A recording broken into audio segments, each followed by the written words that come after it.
Integritas seorang Ahok memang sangat-sangat jauh jika dibandingkan dengan Anies Baswedan yang justru sering kelebihan bayar.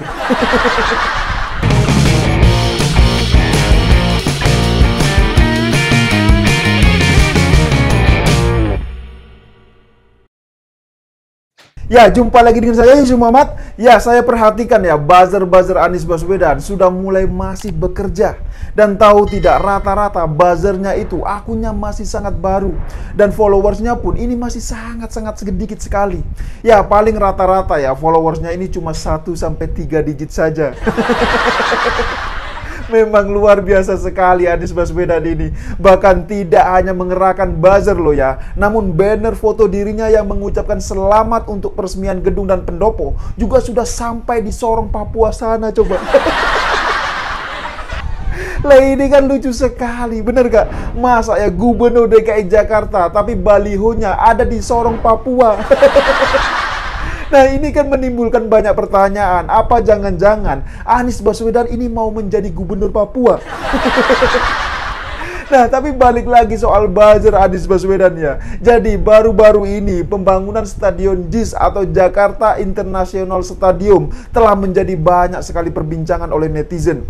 Ada yang membicarakan asal mula stadion, kemudian ada juga yang membicarakan soal pembebasan lahan, dan ada juga yang membicarakan soal pembiayaan stadion.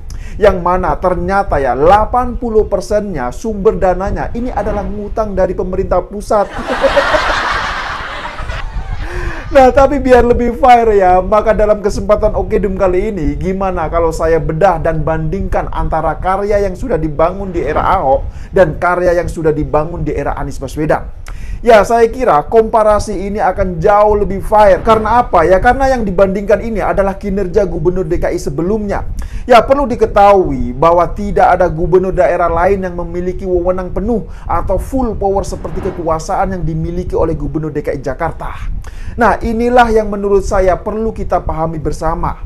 Ya sekarang misalnya ya Gubernur Jawa Timur, kemudian Gubernur Jawa Tengah, Gubernur Jawa Barat, dan Gubernur daerah lainnya, semuanya tidak bisa mengatur penuh wali kota atau bupati yang ada di wilayahnya.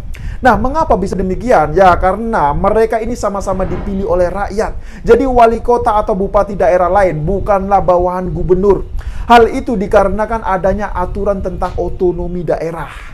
Nah, terus apa sih yang dimaksud dengan otonomi daerah itu? Jadi ya, otonomi daerah adalah hak, wewenang, dan kewajiban daerah otonom untuk mengatur dan mengurus sendiri urusan pemerintahan dan kepentingan masyarakat setempat sesuai dengan peraturan perundang-undangan yang berlaku.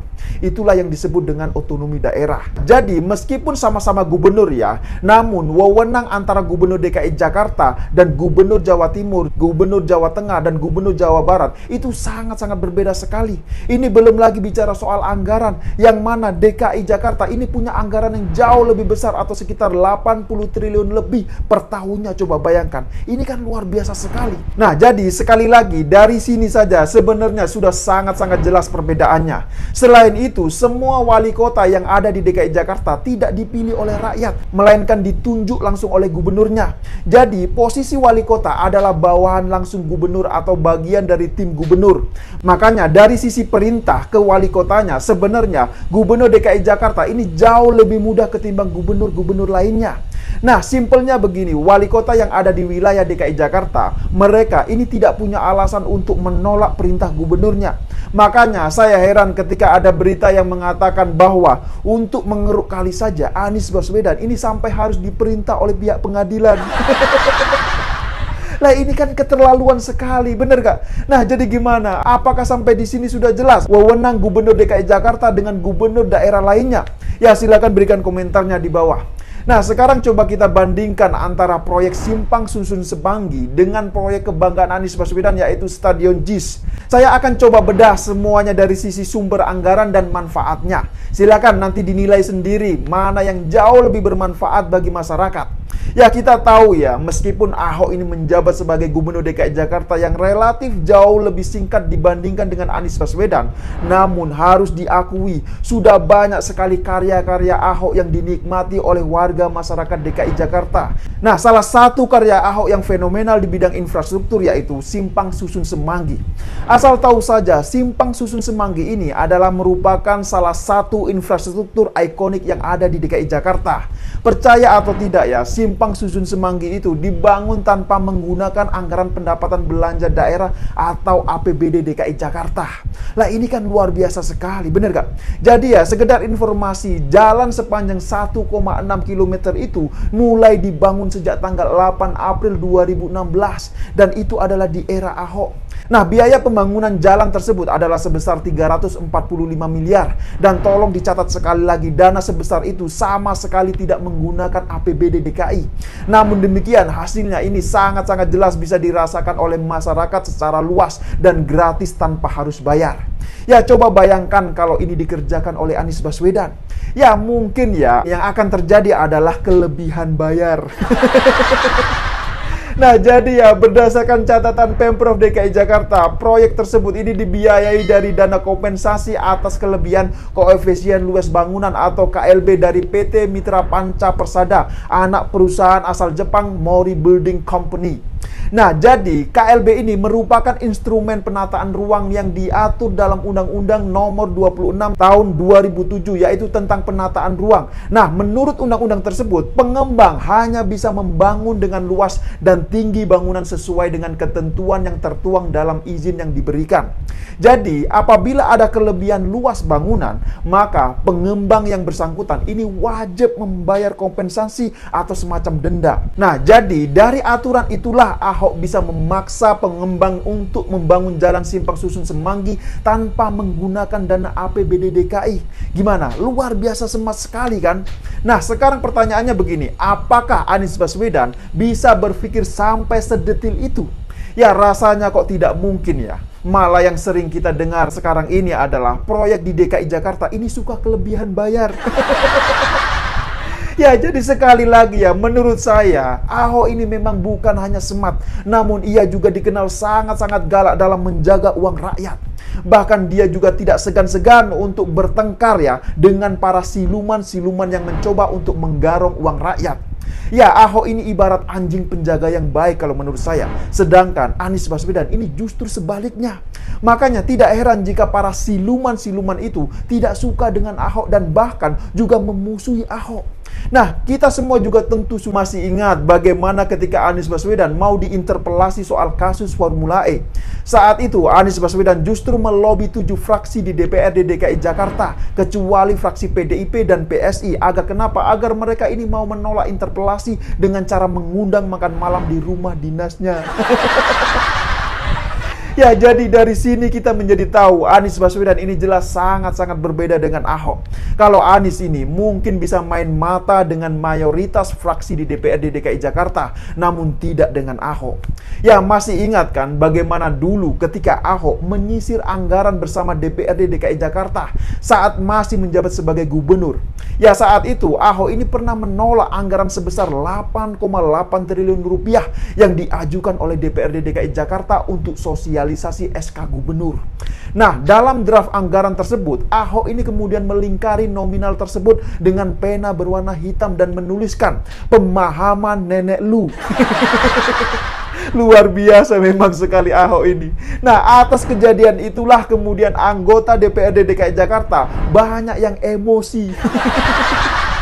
Ya, tapi begitulah Ahok. Dia ini bukannya menciut, malah semakin garang dan menantang pihak-pihak yang tidak terima dengan dirinya itu. Ya, memang gila sekali orang ini kalau menurut saya. Integritas seorang Ahok memang sangat-sangat jauh jika dibandingkan dengan Anies Baswedan yang justru sering kelebihan bayar. Anggaran yang bersumber dari pajak rakyat pun ya dihambur-hamburkan untuk hal-hal yang tidak penting. Misalnya bangun proyek Tugu Sepatu, proyek Bambu Mesum, kemudian proyek Undukan Batu Gabion, kemudian proyek sumur resapan yang unfaidah, dan masih banyak lagi yang lainnya. Dan terakhir kemarin ini, Anies Baswedan membanggakan Stadion JIS yang ternyata ini pembangunannya menghabiskan anggaran hingga 4 triliun lebih. Dan parahnya ya, 80% atau 3,6 triliun dana untuk membangun stadion tersebut ternyata masih ngutang dari pemerintah pusat. Dan tahu tidak, JIS ini juga bukanlah gagasan murni dari Anies Baswedan, tapi pembangunannya ini sudah digagas sejak era Gubernur Foke. Bahkan untuk pembebasan lahannya juga sudah dilakukan sejak era Jokowi dan Ahok. Jadi di proyek JIS ini, Anies Baswedan hanya tinggal menyelesaikan sedikit saja masalah sengketa dan membangun dengan dana ngutang dari pihak pemerintah pusat. Ya dulu namanya ini adalah Stadion BMW, namun diganti di era Anies Sandi dengan nama Stadion JIS. Nah anehnya ya, kini para buzzer Anies Baswedan malah membanggakan JIS sambil nyinyirin para pendahulu yang punya peran penting dalam pembangunan JIS. Lah ini kan lucu sekali, bener gak? Dan tahu tidak ya, untuk menggunakan Stadion JIS itu ternyata tidaklah gratis. Bahkan Persija Jakarta sendiri kalau ingin menggunakan stadion harus bayar uang sewa hingga 1 miliar rupiah coba. Nah sekarang coba bandingkanlah, Simpang Susun Semanggi dibangun tanpa APBD DKI Jakarta, namun bisa dimanfaatkan masyarakat secara gratis. Sedangkan Stadion JIS ini dibangun pakai dana ngutang dan APBD DKI Jakarta, namun masyarakat masih harus membayar untuk menikmati fasilitas stadion. Jadi pertanyaan saya begini, siapakah yang jauh lebih hebat? Siapa? Ya Ahok lah, bener gak? Jadi ya, melalui kesempatan video kali ini ya, saya ingin menyampaikan pesan buat para buzzer-buzzer balai kota. Ya, tolong jangan menjadi penjilat yang tidak tahu diri. Sadarlah bahwa orang yang kalian banggakan itu hanya pandai berretorika, tapi tidak pandai dalam bekerja. Itulah alasannya mengapa dia dulu ini dipecat dari menteri oleh Jokowi.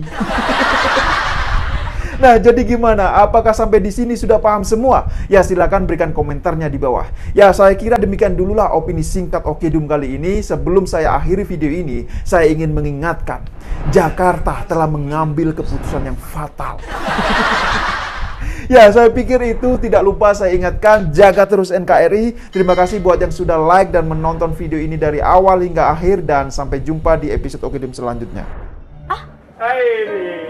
Seorang gubernur, sosok pemimpin hebat. Tepuk tangan dong buat Pak Ahok.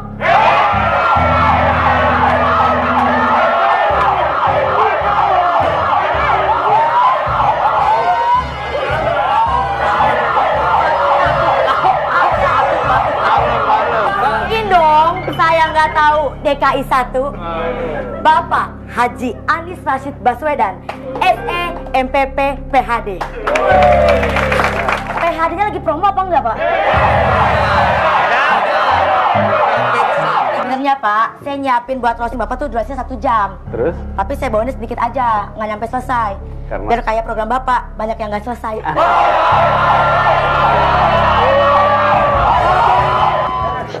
Sungkem dulu, Pak. Tangannya dingin banget.